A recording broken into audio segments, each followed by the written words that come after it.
bigger welcome. Hello, San Francisco. TEDx. Oh my God, blinding light. Hi, everybody. How are you? Fine.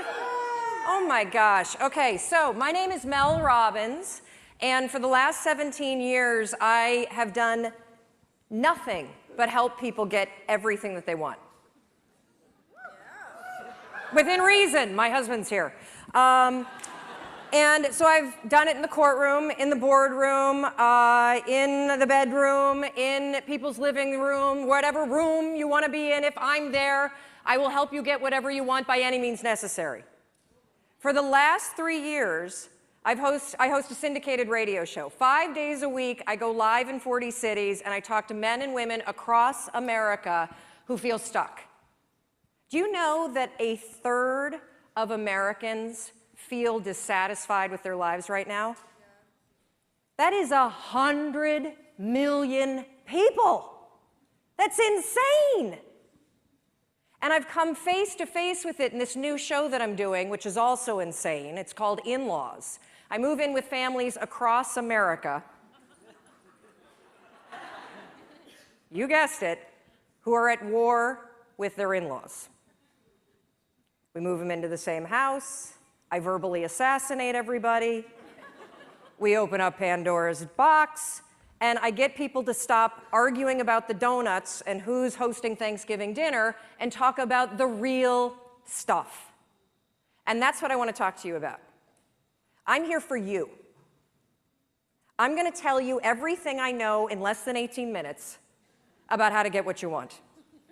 So I want you to take a millisecond right now, and I want you to think about what you want. You. And I want you to be selfish. Screw Simon and the we thing. This is about me, right now. Sorry, Simon. What do you want? And here's the deal. I don't want it to sound good to other people. Being healthy will not get your ass on a treadmill. Losing your man boobs so you could hook up with somebody, now that's motivation. So I want to know, what do you want? Do you want to lose weight? Do you want to triple your income? Do you want to start a nonprofit? Do you want to find love? What is it? Get it right here. You know what it is. Don't analyze it to death. Just pick something. That's part of the problem. You won't pick. So we're going to be talking about how you get what you want. And frankly, getting what you want is simple. But notice I didn't say it was easy. It's very simple. In fact, if you think about it, we live in the most amazing moment in time. So that thing that you have up here, whatever it may be, you want to use healthy eating to cure your diabetes, you want to figure out how to take care of the elders and start a new hospice center, you want to move to Africa and build a school, guess what? You could walk into a bookstore right now and buy at least 10 books written by credentialed experts on how the hell you do it. You could Google it, and you could probably find at least, I don't know, 1,000 blogs documenting the step-by-step transformation that somebody else is already doing. You can find anybody online and cyberstalk them. You can just walk in their footsteps and let them, just use the science of drafting. Follow what everyone else has done, because somebody else is already doing it. So why don't you have what you want? When you have all the information that you need, you have the contacts that you need, there are probably free tools online that allow you to start a business or join a group or do whatever the heck you want. It all comes down to one word.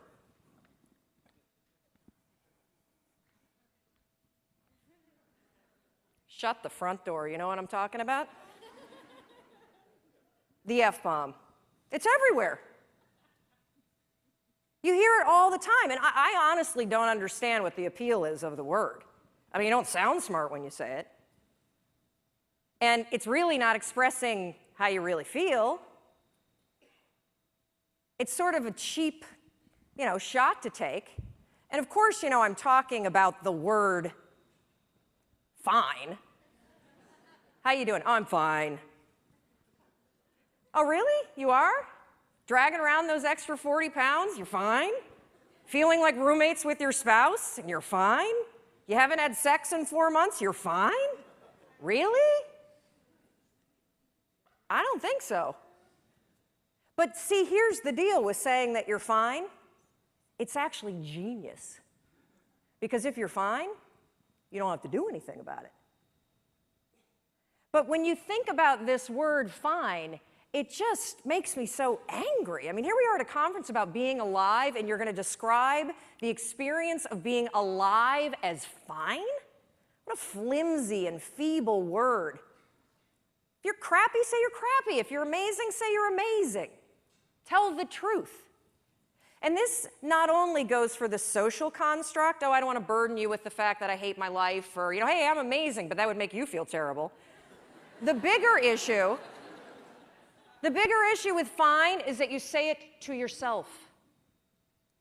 That thing that you want, I guarantee you, you've convinced yourself that you're fine not having it. That's why you're not pushing yourself. It's the areas in your life where you've given up, where you've said, oh, I'm fine. My mom's never going to change, so I just can't have that conversation. I'm fine. You know, we got to wait until the kids graduate before we get divorced, so we'll just sleep in separate bedrooms. I'm fine. I lost my job. I can barely pay my bills, but whatever. It's hard to get a job. And, you know, one of the reasons why this word also just annoys me so much is scientists have calculated, oh yeah, I'm coming down. Scientists have calculated the odds of you being born. That's right, they've crunched the numbers. I see you up there. They have crunched the numbers on you. Yeah, no, you guys standing up, you want to sit down for this. They've crunched the numbers on you being born. And they took into account all of the wars and the natural disasters and the dinosaurs and everything else. And do you realize that the odds of you, yeah, right here, put your computer away, stand up for me, Doug. So the odds of Doug here, turn around, say hi to everybody. The odds, yeah, of Doug being born at the moment in time he was born to the parents you were born to with the DNA structure that you have, 1 in 400 trillion. Isn't that amazing? I'm so lucky. Yes. You're not fine, you're fantastic. You have life-changing ideas for a reason, and it's not to torture yourself. Thank you. Thank you, Doug. And you know, Christine was right when she said all of you could be on stage, because all of you, we're all in this category. 1 in 400 trillion. All day long, you have ideas that could change your life, that could change the world, that could change the way that you feel. And what do you do with them? Nothing. Oh, hopefully I won't moon you. You didn't pay for that.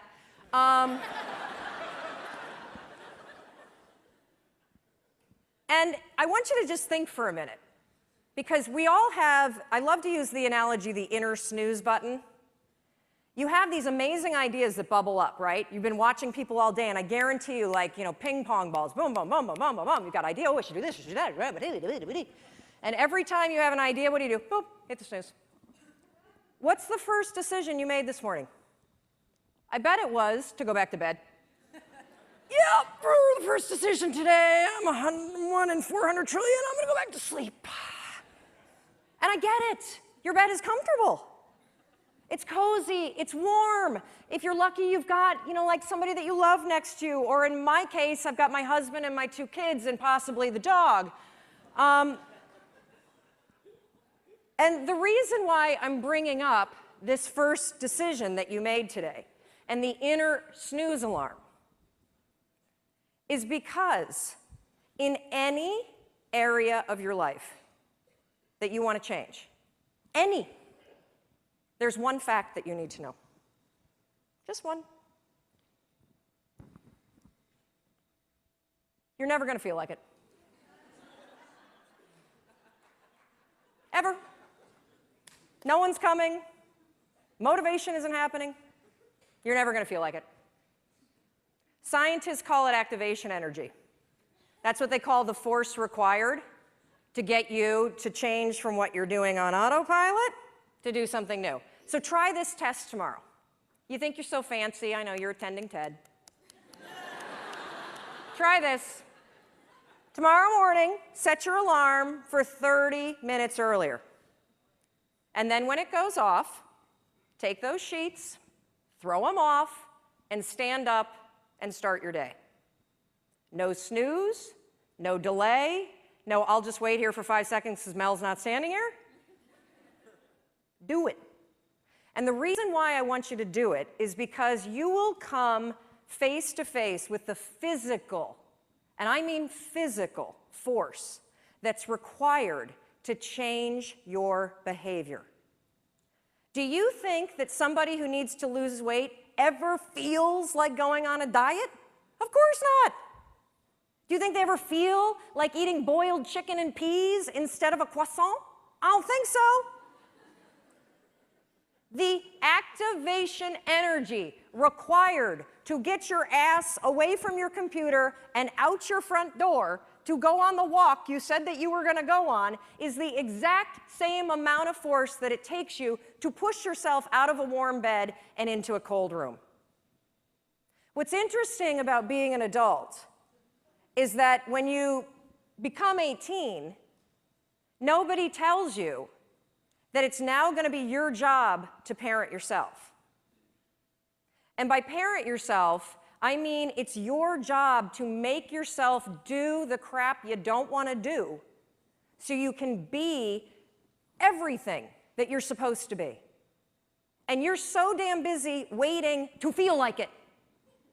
And you're never going to. My son never feels like getting off his DS. That's my job. Get off the damn DS. Kendall, clean up the Barbies. If you're going to have a nude party in my bathroom, at least clean it up. God, chew with your mouth closed. We're not in a barn, for crying out loud. All right, dinner's coming. Get out of the pantry. As parents, and you were a kid, your parents make you do the things you don't feel like doing because you won't. Ever. Not now, not then, not ever. And even when you get good at something, you'll figure out something else you don't want to do.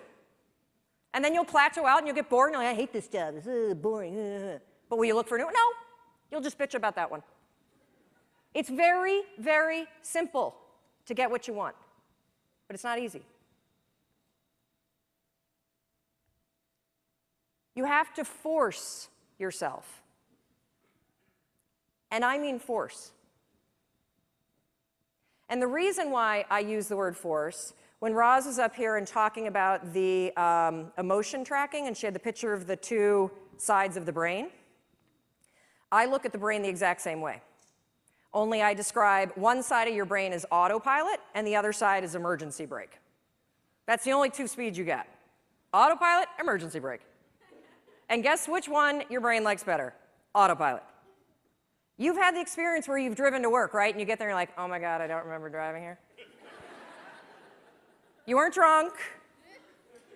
That was your brain on autopilot. It was functioning just at this level. And the problem with your mind is that anytime you do anything that's different from your normal routine, guess what your brain does? Emergency brake.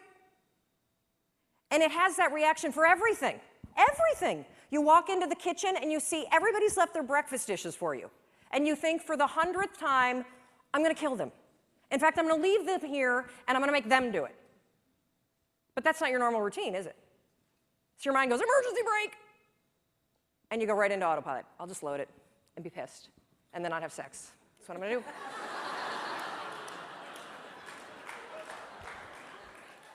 So when I say force, anything that's a break from your routine is going to require force.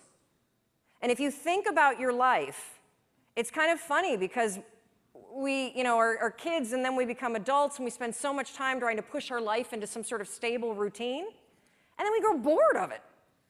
You wake up at, the same time every day, you have largely the same breakfast, you drive to work the same way, you show up at work, you look busy, you avoid making calls, you update Facebook, you attend a meeting and doodle the whole time, you go back and update Facebook, you make plans for the evening, you look busy some more, then you drive home the same way, eat largely the same dinner, or variety of it. You watch the same kind of media, and then you go to bed and do the same thing all over again. No wonder you're bored out of your mind. It's the routine that's killing you. I have this theory about why people get stuck in life. So most of you have probably taken your basic Psych 101 class, and you've bumped into Andrew Maslow's hierarchy of needs. Well, your body is kind of cool because you have these basic needs. And your body is wired to send you signals. If you are hungry, if you need food, what do you feel? If you need water, what do you feel? If you need sex, what do you feel? Thank you. I think when you feel stuck or dissatisfied in your life, it's a signal. And it's not a signal that your life is broken. It's a signal that one of your most basic needs are not being met.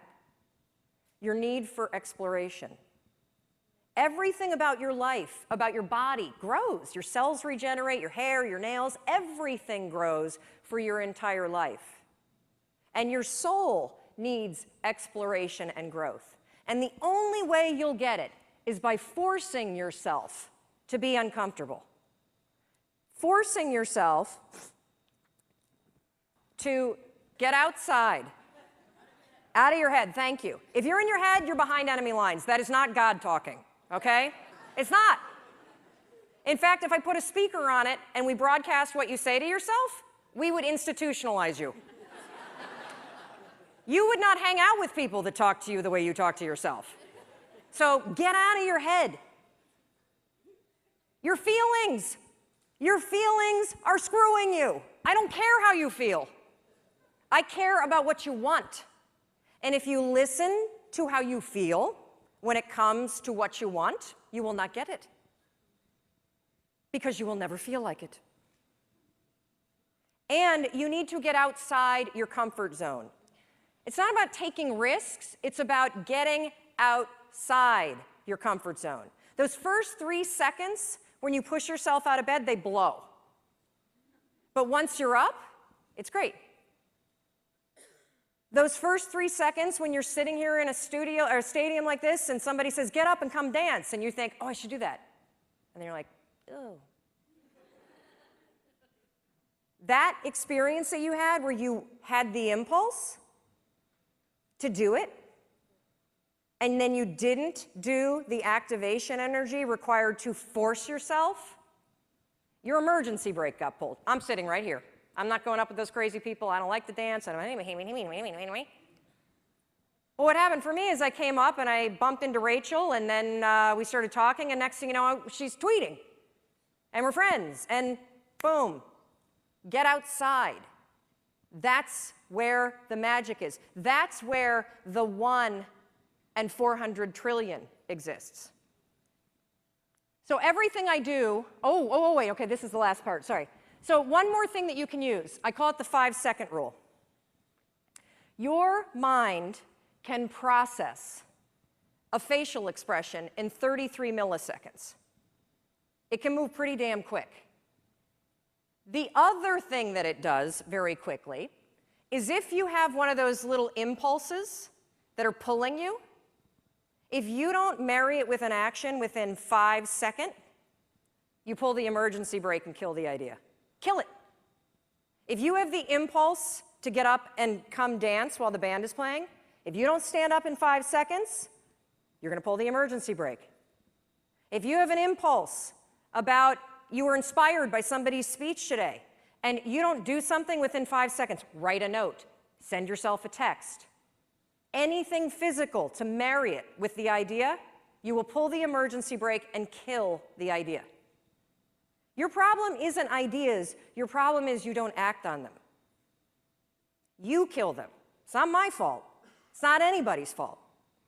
You're doing it to yourself. Stop it. I'm counting on you. 1 in 400 trillion. You got stuff to do. And it's not going to happen in your head. So I want you to practice this today. When we go off to party, thank God it's coming soon, because I think we all could use a cocktail. I want you to practice the 5-second rule.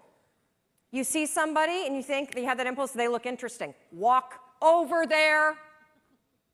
You were inspired by somebody and you have a request, make it. That's why you're here. Experiment with it, and I think you'll be shocked about what happens. And one more thing, I want you to know that everything that I do, whether it's the radio show or the television show or the book that I wrote or the column, it's for you. And if there is anything that I can do, if I can do anything to make you do the things you don't want to do so you can have what you want, I will do it. But you need to walk over, you need to open your mouth, and you need to make the request. You got it? Good. Go do it.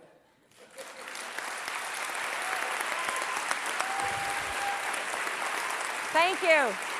Thank you. Yes, stand up. You have the impulse.